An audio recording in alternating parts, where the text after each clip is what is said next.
Ladies and gentlemen of the Action Army, what is going on? And welcome to another episode of Road to 43, where I take you through my journey of me getting back to a 43-inch vertical jump like I had at 23 years old. The only difference is now it's a decade later. I'm 33 years old and I'm trying to achieve my highest vertical jump ever. Can we do it?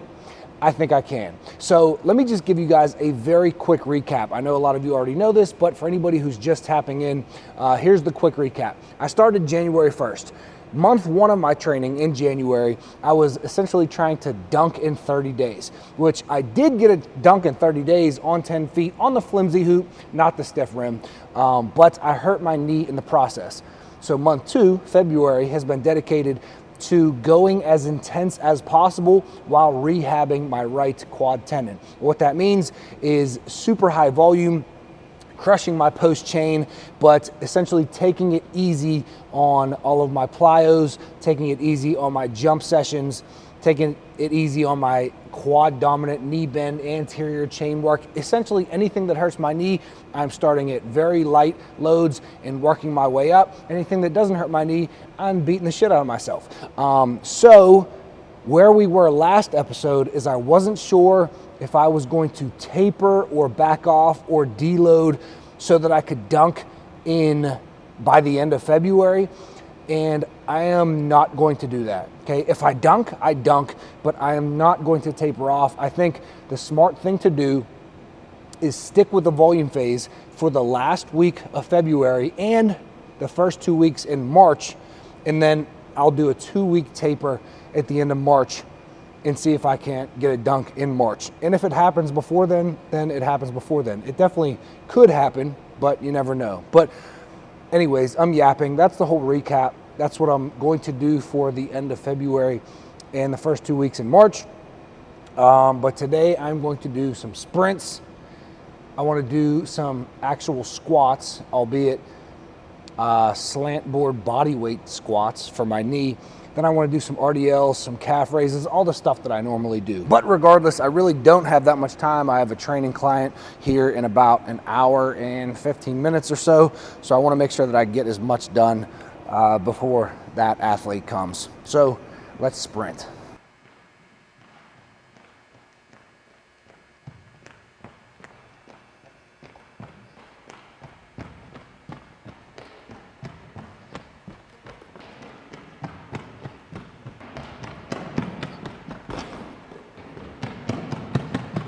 All right, so my previous PR is 4.95.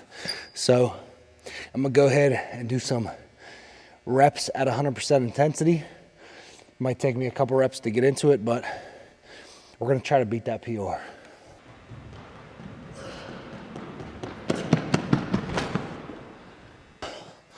I love when it doesn't record.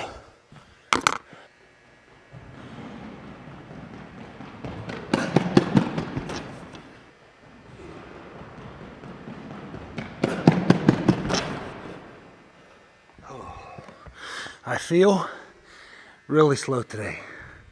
I mean, I am really slow, but I feel slow. I have been sprinting way less though.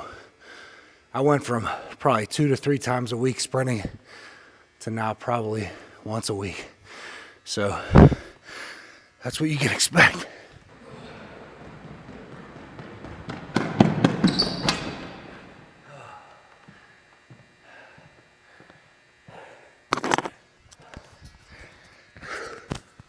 Yeah, I just feel like I just can't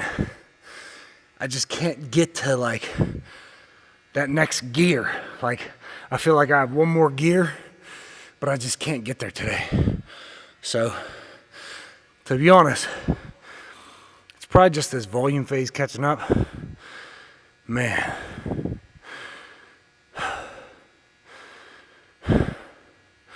Yeah, I'm gonna call it there. I do have something that I need to confess to you guys though. Oh.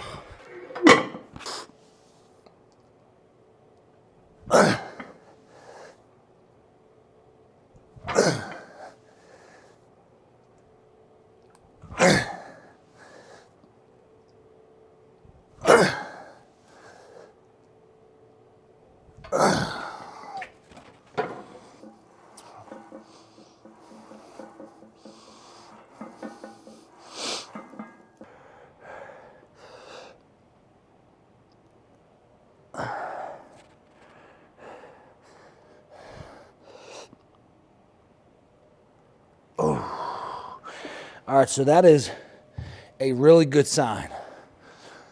And I know it's just a 25-pound goblet squat on a slanted board, but up until now, I haven't been able to do any, like barely even body weight bilateral slow squats. Everything has been on the leg press, single leg press, but those feel good. And I would say pain at a 1 out of 10, maybe even a 0.5 out of 10. So definitely some good news.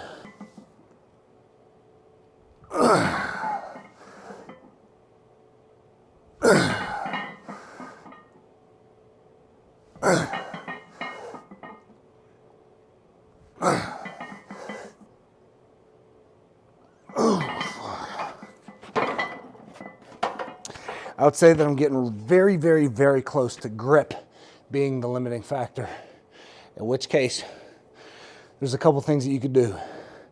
You could use chalk, which sometimes really isn't going to cut it. You could use wrist wraps, which probably isn't going to cut it for me as well. But then what you could do is just use a switch grip.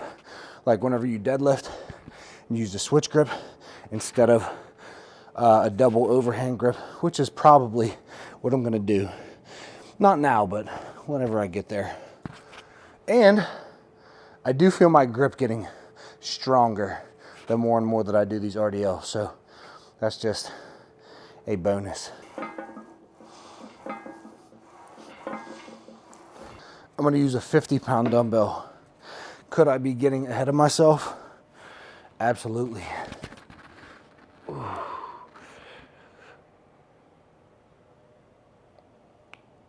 It feels good though. The real test is how I'm going to feel tomorrow. Will my knee be sore the 24 to 48 hours after I do these?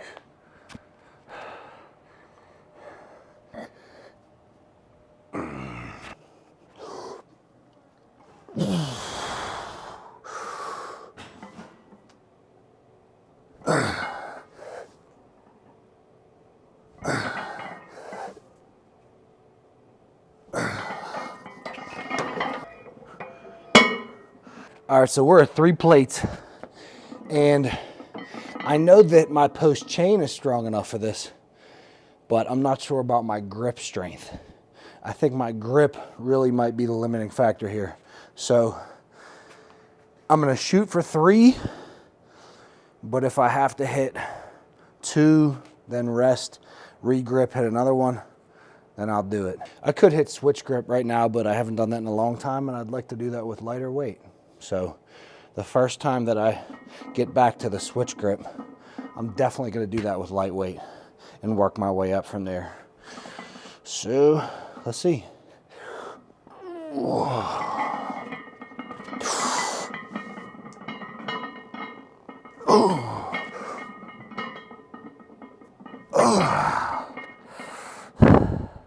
Yep. I got one more. Actually, might as well hit 2 more. If I can. Let's not act like we're strong again.